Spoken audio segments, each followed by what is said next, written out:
आप देख रहे हैं हमारा YouTube चैनल भूगोल फॉर यू। आज के इस लेक्चर वीडियो में हम लोग कक्षा 12 विषय भूगोल मानव भूगोल के मूल सिद्धांत के अंतर्गत इकाई 4 अध्याय 10 मानव बस्ती के अंतर्गत ग्रामीण बस्तियों के बारे में जानेंगे। मानव बस्ती के तहत यह दूसरा लेक्चर वीडियो है। इससे पूर्व हम लोग मानव बस्ती के अंतर्गत मानव बस्ती क्या है, मानव बस्तियों का वर्गीकरण के आधार क्या है, भारत में नगरीय बस्तियों का निर्धारण कैसे किया जाता है, उपनगरीकरण क्या है, मानव बस्ती के प्रकार क्या है, शहर तथा प्रकीर्ण बस्तियों में अंतर क्या है से परिचित हो चुके हैं। अगर आप लोगों ने यह वीडियो नहीं देखा है तो ऊपर आई बटन तथा नीचे डिस्क्रिप्शन बॉक्स में इसका लिंक दिया हुआ है, इसे क्लिक करके देख सकते हैं। तो आज के इस लेक्चर वीडियो में हम लोग मानव बस्ती के अंतर्गत ग्रामीण बस्तियों से संबंधित कुछ महत्वपूर्ण विषय बिंदुओं के बारे में जानेंगे। तो ग्रामीण बस्ती के अंतर्गत आज हम लोग निम्न बिंदुओं के विषय में जानेंगे।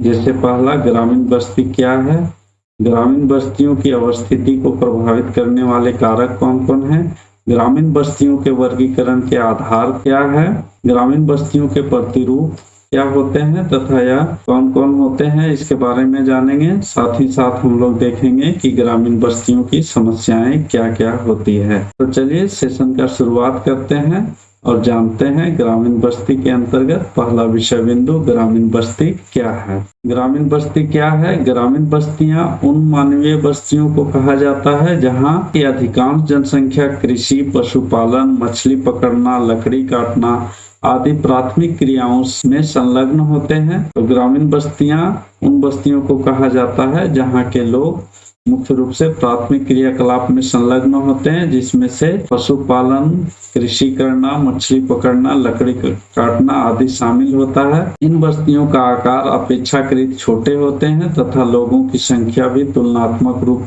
में कम होती है। ये बस्तियां छोटे आकार की होती है नगरीय बस्तियों की तुलना में तथा इसकी जनसंख्या भी कम पाई जाती है। यहाँ इन फोटोग्राफ्स के माध्यम से ग्रामीण बस्तियों को प्रदर्शित किया गया है।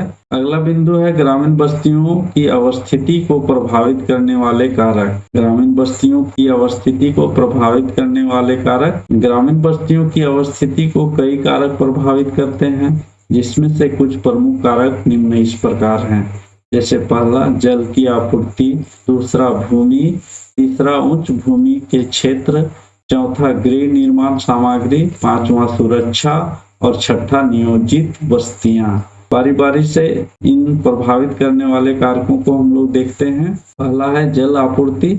जल की सुगमता अर्थात नदी, झील या अन्य जलीय स्रोत के समीप ग्रामीण बस्तियों का विकास अधिक पाया जाता है, जहां से इन बस्तियों के निवास करने वाले लोगों को विभिन्न कार्यों के लिए जल उपलब्ध आसानी से हो जाती है। कभी कभी जल की आवश्यकता लोगों को असुविधाजनक स्थानों जैसे दलदल से घिरे द्वीपों तथा नदी के निचले क्षेत्रों में बसने के लिए बाध्य करती है। जल सबसे उपयोगी चीज होता है किसी भी बस्ती के विकास के लिए। जैसा कि हम लोग प्राचीन काल से जानते आए हैं, जितनी भी सभ्यताओं का विकास हुआ है वह नदियों किनारे विकसित हुई है, चाहे सिंधु घाटी की सभ्यता हो या मेसोपोटामिया की सभ्यता हो। दूसरा जो कारण होता है ग्रामीण बस्तियों की अवस्थिति का, वह है भूमि। भूमि उपजाऊ तथा समतल भूमि में लोगों का बसाव अधिक देखने को मिलता है, क्योंकि उपजाऊ तथा समतल भूमि कृषि कार्य के लिए सबसे उपयुक्त होती है।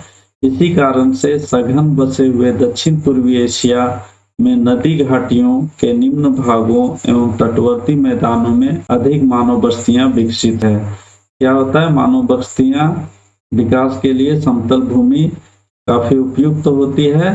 पर्वतीय क्षेत्रों के अपेक्षा पर्वतीय क्षेत्रों में उबड़ खाबड़ भूमि होने के कारण वहां मानव बस्तियों का विकास कम देखने को मिलता है, वहीं मैदानी क्षेत्रों में अधिक देखने को मिलता है। तीसरा कारण है प्रभावित करने वाला जो कारक होते हैं वह है उच्च भूमि के क्षेत्र। नदी बेसिनों के निम्न भागों में बस्तियां नदी वेदिकाओं, तटबंधों पर बसाई जाती है ताकि बाढ़ के प्रकोप से बचा जा सके और जन धन की हानि कम हो सके। उष्णकटिबंधीय देशों में दलदलीय क्षेत्रों के निकट लोग अपने मकान स्तंभों पर बनाते हैं, जिससे कि बाढ़ एवं कीड़े मकोड़े से बचा जा सके। यहाँ पर फोटोग्राफ से दिखाया गया है, इस तरह से स्तंभों पर घरों को बनाए जाते हैं। अगला जो प्रभावित करने वाला कारक है गृह निर्माण सामग्री।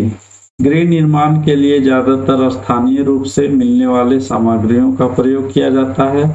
इसमें लकड़ी, मिट्टी, पत्थर, बांस, घास आदि प्रमुख होते हैं। मानव अपनी बस्तियां वहां बसाता है जहां उसे आसानी से गृह निर्माण सामग्री मिलता है। मानव अपनी बस्तियों को कहां बसाते हैं? जहां पर उन्हें गृह निर्माण के लिए सामग्री आसानी से उपलब्ध हो जाते हैं। जैसे वनों को काटकर प्राचीन गांवों को बसाया गया है। जैसे चीन के लोयस क्षेत्र में वहां के निवासी कंदराओं में मकान बनाते हैं। अफ्रीका के सवाना प्रदेश में कच्ची ईंटों एवं घास के मकान बनाए जाते हैं। वहीं ध्रुवीय क्षेत्रों में एस्किमो हिमखंडों से अपने इग्लू उनके रहने का आवास होता है का निर्माण करते हैं। यहाँ पर फोटोग्राफ्स के माध्यम से दिखाया गया है कि ध्रुवीय क्षेत्रों में बर्फ के मकान बनाए जाते हैं, जिसे इग्लू कहा जाता है। वहीं पर अफ्रीका के सवाना प्रदेश में कच्चे ईंट एवं घास फूस के मकान बनाए जाते हैं। घास के छप्पड़ होता है। और साथ ही साथ जो चीन में लोयस का मैदान है, वहां पर लोग कंदराओं में अपना मकान बनाते हैं। घने सघन वनों में लोग स्तंभों के ऊपर मकानों का निर्माण करते हैं। ग्रामीण बस्ती को अवस्थिति को प्रभावित करने वाला अगला कारण है सुरक्षा। मानव बस्तियों को निर्माण करते समय सुरक्षा का विशेष ध्यान दिया जाता है और बस्तियां सुरक्षित स्थान पर बसाई जाती है। सुरक्षा का विशेष ध्यान रखा जाता है। राजनीतिक अस्थिरता, युद्ध, उपद्रव आदि की स्थिति में गांवों को सुरक्षित पहाड़ियों एवं द्वीपों पर बसाया जाता था। भारत में अधिकांश दुर्ग उच्च स्थानों एवं पहाड़ियों पर स्थित है। नाइजीरिया में खड़े इंसेलबर्ग अच्छे सुरक्षा प्रदान करती है। अगला जो प्रभावित करने वाला कारक है ग्रामीण बस्तियों को अवस्थिति को प्रभावित करने वाला कारण जो है नियोजित बस्तियां। नियोजित बस्तियां क्या होती है? इस प्रकार की ग्रामीण बस्तियों का निर्माण स्वयं ग्रामवासी नहीं करते हैं, बल्कि सरकार द्वारा नियोजित ढंग से किया जाता है। इन बस्तियों में निवासियों के आवास, जल एवं अन्य अवसंरचना आदि की सुविधाएं सरकार द्वारा उपलब्ध कराई जाती है। भारत में इंदिरा गांधी नहर के क्षेत्र में नहरी बस्तियों का विकास, इथियोपिया में सरकार द्वारा ग्रामीणीकरण योजना इसके अच्छे उदाहरण हैं। अगला बिंदु है ग्रामीण बस्तियों के वर्गीकरण के आधार। ग्रामीण बस्तियों के वर्गीकरण निम्न प्रमुख मापदंडों के आधार पर किया जाता है। पहला विन्यास के आधार पर, दूसरा कार्य के आधार पर और तीसरा बस्तियों की आकृति या प्रतिरूप के आधार पर। विन्यास के आधार पर ग्रामीण बस्तियों के जो प्रकार होते हैं वह मैदानी ग्राम, पठारी ग्राम, तटीय ग्राम, वन ग्राम, मरुस्थलीय ग्राम प्रमुख हैं।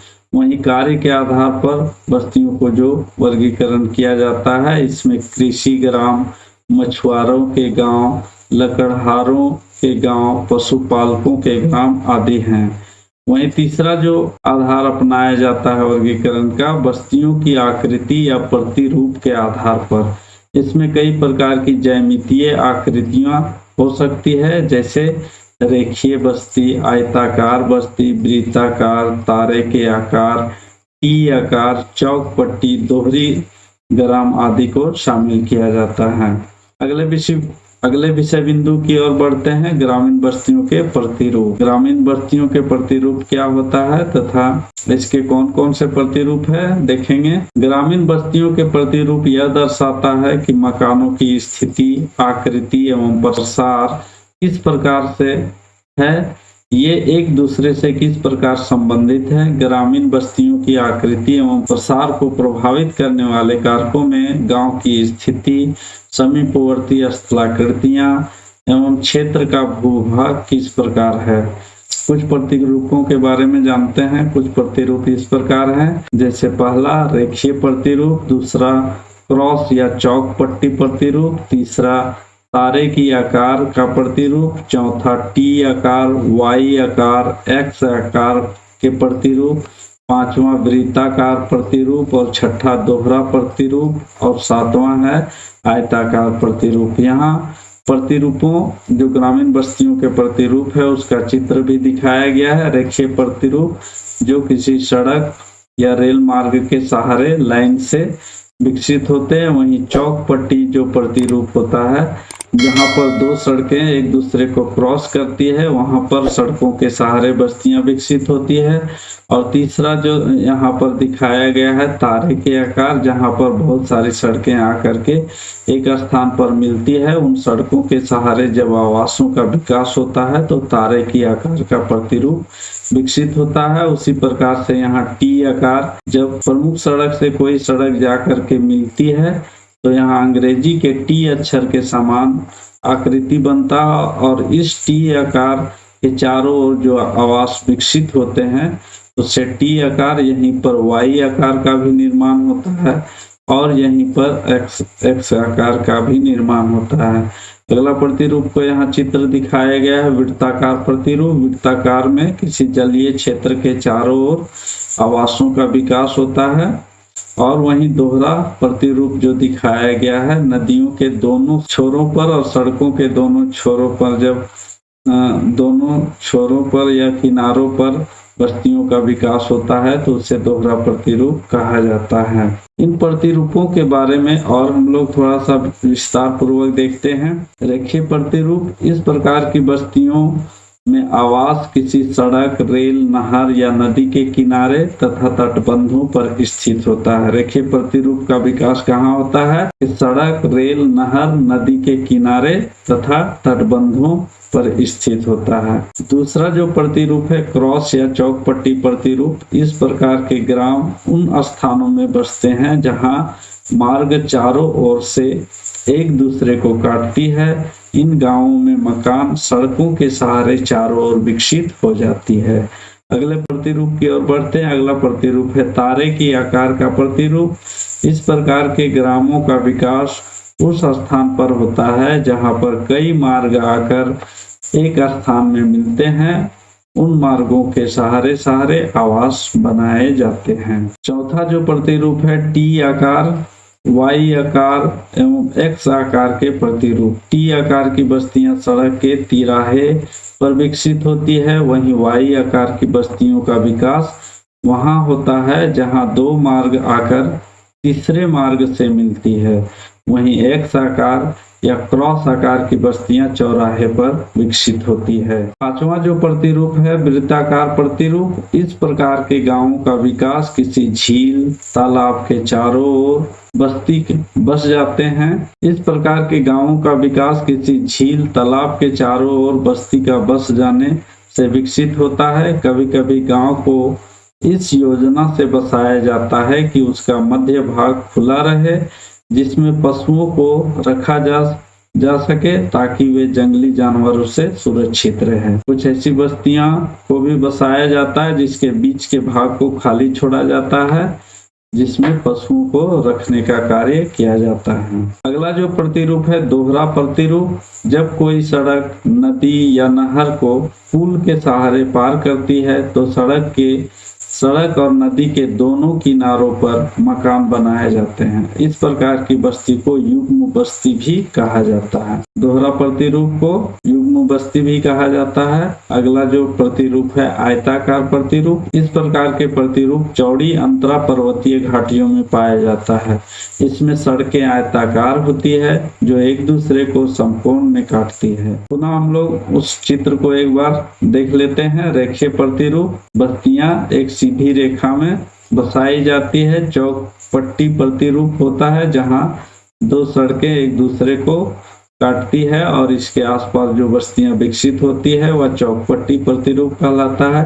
वहीं पर बहुत सारी सड़कें एक साथ एक स्थान पर आकर मिलती है तो वहां जिस प्रकार की बस्तियां विकसित होती है उसे तारे के आकार का प्रतिरूप कहा जाता है। वहीं टी आकार के प्रतिरूप, जहां पर एक मुख्य सड़क पर कोई दूसरी सड़क जाकर के मिलती है तो अंग्रेजी के टी अक्षर के अनुसार इसकी आकृति बनता है, इसलिए इसे टी आकार का प्रतिरूप कहा जाता है।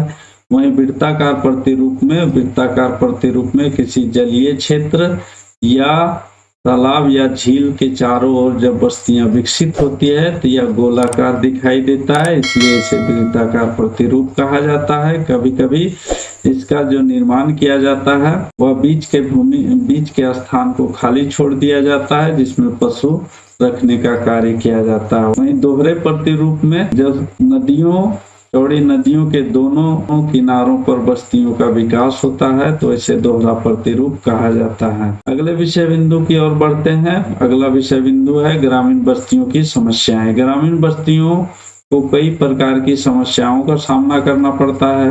विकासशील देशों में ये समस्याएं और भी गंभीर होती है, क्योंकि विकासशील देशों में ग्रामीण बस्तियों की संख्या अधिक होती है एवं इसमें आधारभूत ढांचे भी अविकसित अवस्था में भी पाई जाती है। ये नियोजकों के लिए बड़ी चुनौती एवं सुअवसर भी प्रदान करती हैं। कुछ प्रमुख समस्याएं निम्न इस प्रकार है, जैसे जल की समस्या, सामान्य जन सुविधाएं, असंतोषजनक आवासीय व्यवस्था और परिवहन एवं संचार की सुविधाएं हैं। इन जो समस्याएं हैं इनको हम लोग थोड़ा विस्तार से देखते हैं। जल की समस्या ग्रामीण क्षेत्रों में होती है। जल से संबंधित कई समस्याएं ग्रामीण क्षेत्रों में देखने को मिलती है, जैसे स्वच्छ जल का अभाव, बाढ़ एवं सूखा की स्थिति, अशुद्ध जल के उपयोग से ग्रामीण क्षेत्रों में कई जल से जुड़ी बीमारियां विकराल रूप धारण कर लेती है, जैसे हैजा, पीलिया, मलेरिया आदि फैलते रहते हैं। ये समस्या है। एक तो पेयजल का अभाव, स्वच्छ पेयजल का अभाव पाया जाता है। वहीं वर्षा ऋतु के समय विभिन्न प्रकार से जल जनित समस्याएं उत्पन्न हो जाती है, बीमारियां उत्पन्न होती है। वहीं सूखा और बाढ़, जल की कमी और अधिकता ग्रामीण क्षेत्रों में कई समस्याओं को जन्म देती है। सूखा और बाढ़ भी कई प्रकार की समस्याएं जन्म देती है। बाढ़ के समय कच्चे मकान ढह जाते हैं और सूखे के कारण कृषि कार्य प्रभावित होता है। पर्वतीय एवं शुष्क क्षेत्रों में ग्रामवासियों को पेयजल के लिए लंबी दूरियां तय करनी पड़ती है। ये जल से संबंधित समस्याएं ग्रामीण क्षेत्रों में देखने को मिलता है। सामान्य जन सुविधाएं का भी अभाव पाया जाता है। सामान्य जन सुविधाओं में ग्रामीण इलाकों में शौचालय, कूड़ा कचरा निस्तारण का अभाव, शिक्षा एवं स्वास्थ्य संबंधी सुविधाओं का निम्न स्तर होना, बिजली, रोजगार आदि का अभाव होना ग्रामीण लोगों को आगे बढ़ने नहीं देती है। ग्रामीण क्षेत्रों में ये प्रमुख सामान्य जन सुविधाएं का अभाव पाया जाता है। अगला जो समस्या है असंतोषजनक आवासीय व्यवस्था। असंतोषजनक आवासीय व्यवस्था का तात्पर्य है आवास का जो निर्माण किया जाता है वह सही तरीके से नहीं किया जाता है, जिसके कारण कई समस्याओं का सामना करना पड़ता है। जैसे ज्यादातर गांवों में मकानों का निर्माण स्थानीय स्तर पर पाए जाने वाली सामग्रियों से किए जाते हैं। इसमें मिट्टी, गारा, लकड़ी, घास, बांस प्रमुख होते हैं। इन वस्तुओं से बने मकानों को भारी वर्षा के समय तथा बाढ़ के समय काफी नुकसान उठाना पड़ता है। हर वर्ष उसे रख रखाव की उचित व्यवस्था करना पड़ता है। ज्यादातर घरों में लोगों को पशुओं के साथ ही रहना पड़ता है, क्योंकि उनके पास पशु शेड, चारे रखने की जगह नहीं होती है। साथ ही साथ जंगली जानवरों से रक्षा के लिए साथ में ही पशुओं को रखना पड़ता है। अगली समस्या है परिवहन एवं संचार। ग्रामीण क्षेत्रों में परिवहन एवं संचार की सुविधाएं निम्न स्तर की पाई जाती है, जैसे तंग एवं कच्ची सड़कें, नालियों का अभाव। वर्षा ऋतु में ये सड़कें बह जाती है, जिससे क्षेत्र का संपर्क आसपास के क्षेत्रों से कट जाता है तथा आपात स्थिति में सेवाएं प्रदान करने में काफी कठिनाइयां भी होती है। उचित जल निकासी का भी अभाव पाया जाता है। संचार सेवाएं भी सुदृढ़ अवस्था में नहीं होती है। तो दोस्तों हम लोग आज इस लेक्चर वीडियो में मानव बस्ती के अंतर्गत ग्रामीण बस्तियों में निम्न विषय बिंदुओं के बारे में जाने। ग्रामीण बस्ती क्या है, ग्रामीण बस्तियों की अवस्थिति को प्रभावित करने वाले कारक कौन कौन है, ग्रामीण बस्तियों के वर्गीकरण के आधार कौन कौन है, ग्रामीण बस्तियों के प्रतिरूप कौन कौन से हैं, ग्रामीण बस्तियों की समस्याएं कौन कौन सी पाई जाती है, इसके विषय में हम लोग चर्चा किए। उम्मीद करते हैं दोस्तों आप लोगों को मानव बस्ती के अंतर्गत ग्रामीण बस्ती से संबंधित यह लेक्चर वीडियो जरूर पसंद आया होगा। अगर पसंद आया है तो इसे लाइक करें, अपने दोस्तों के बीच शेयर करें तथा हमारे चैनल भूगोल फॉर यू को सब्सक्राइब करके बेल नोटिफिकेशन को अवश्य दबाएं, जिससे आगे आने वाले नए वीडियो का नोटिफिकेशन आप लोगों को मिलता रहे। और अगर आप लोगों के मन में किसी प्रकार के प्रश्न या सुझाव है तो कमेंट बॉक्स में कमेंट अवश्य करें। और भूगोल से संबंधित अन्य विषय बिंदुओं को अगर जानना हो तो हमारे ब्लॉग www.bhugol.net में विजिट कर सकते हैं। आप लोगों का बहुत बहुत धन्यवाद। मिलते हैं अगले नए वीडियो में, तब तक के लिए जय हिंद, जय भारत।